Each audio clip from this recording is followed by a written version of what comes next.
None of the British teams out yet in the draw, but it is underway for the last 16 in the Europa League. So far, we've got Ajax, top in Holland.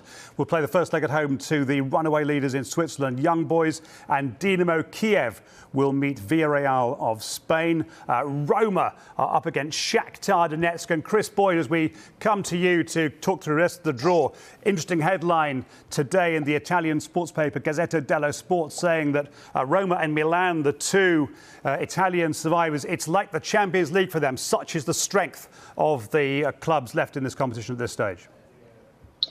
Yeah, you can see it. There's some big names there. You know, Man United, Spurs, Arsenal still representing Villarreal, Ajax, Roma, and you say AC Milan. There's a lot of big names in there. And, you know, there's no easy ties left at this stage. So it's a fantastic achievement for anybody to get there. Plus, with the lure of getting, you know, straight into the Champions League next year. So it's you know, every tie is difficult at this stage. But, you know, when you look, there's a lot of them at the top of the tables that, you know, the focus will be on that, but at the same time, you need to really concentrate on the teams that's coming here with an opportunity, as I said, to get back into that Champions League if you win that as well. Chris, the first British side out is Arsenal, and they will be playing Olympiacos of Greece with the first leg away from home. Although, as we know, as we've seen, no one is quite sure in what country these ties will take place. But nominally, at least, Olympiacos at home. And Arsenal, of course, played in Greece last night as they made it through against Benfica. What do you make of that tie for Arsenal? Yeah, I'm sure Arsenal fancy their chances to go through that as well. It's a good draw for them. Olympiacos, you know, they beat PSV 5-4 in aggregate, but you know, I think that Arsenal fancy their chances to get through there. This is difficult when something's going on up here, and I'm trying to watch this and concentrate on this as well, Nick. But I'm scared in case I miss something here. But no, I think Arsenal will fancy their chances to go through there. You know, Aubameyang back scoring goals as well, and obviously Kieran Tierney getting a goal for Arsenal last night as well. He'll be delighted with that. We'll make sure you don't miss anything, Chris. Wherever you're watching, you won't miss anything. And I'm going to tell you that Spurs have got Dynamo Kyiv, I'm assuming.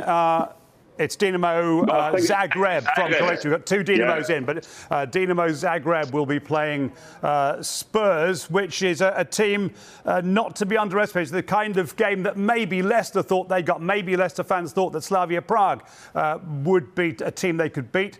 Dinamo might fall into the same sort of category for Spurs. Yeah, I mean, I think on top of the Croatian League and a great result, obviously going to Russia as well. Manchester United have just come out there as well, so interesting to see what's happening here. But no, I mean, I think that you know, that Dynamo Zagreb, it can be difficult going to you know, some of these countries. And Croatian football is on the up. We've seen that with the national team as well. So, you know, it can be a difficult tie for it could be a difficult tie for Spurs. But again, going back to what I'm saying, I think Jose Mourinho will be fully focused on being able to, you know, get Spurs back in the Champions League. And here's a big one. It is Manchester United against Milan, and that is what they meant when they wrote that headline in Italy. It's a little bit like looking at the last stage of the Champions League, because that tie, United against Milan, would be not out of place in the Champions League. No, it wouldn't. But it just shows you the strength of this competition now. And AC Milan second, just behind Inter Milan at the top of the Serie A. But, you know, again, I think Manchester United will be looking forward to that tie as well. It gives them an opportunity. It's just a shame that there's no fans allowed to go, because some of these ties, you know, they'd be excellent, you know, viewing. And as I said, it's a shame that we haven't got fans back in yet.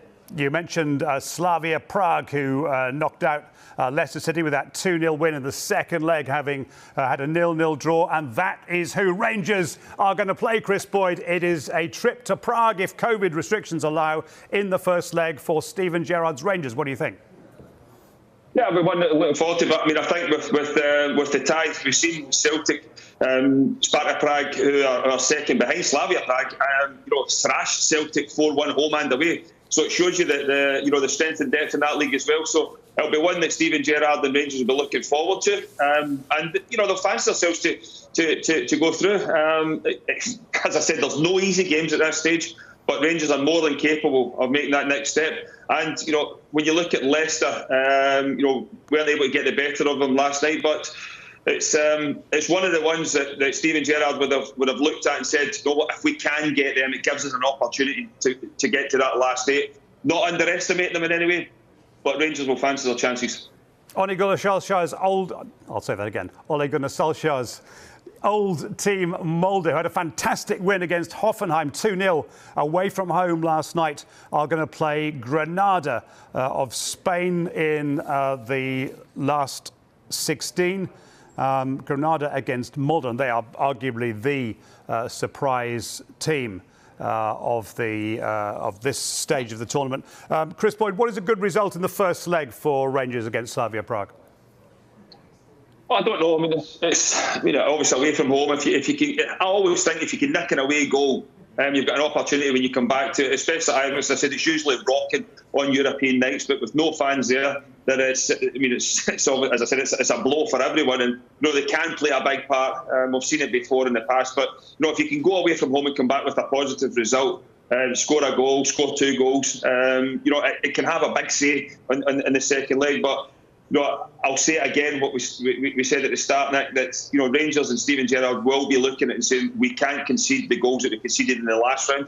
They'll need to tighten up on that. But it was a shock because Rangers, in terms of defensively at home and domestic football this year, have been excellent. I mean, they've lost 2 home goals in the league all season. It's unbelievable. We're nearly in March. And but again, when you get to the latter stages of European competition, it's a difficult task. It's different from what you experience at home. And I'm sure this will be the exact same. But if Rangers can go away from home and come back with a goal, and it's not, the tie's not dead and buried, they will fancy themselves at Ibrox. So I'm going to ask you a question which has a one-word answer. I'm going to give you a little bit of thinking time. I want to know which of the 4 British sides were most pleased with that draw. Remind you what the draw was. Arsenal will play Olympiacos of Greece. Tottenham plays Dynamo Zagreb. It's Manchester United, AC Milan. It's Slavia Prague against Rangers. And the happiest of the British teams is?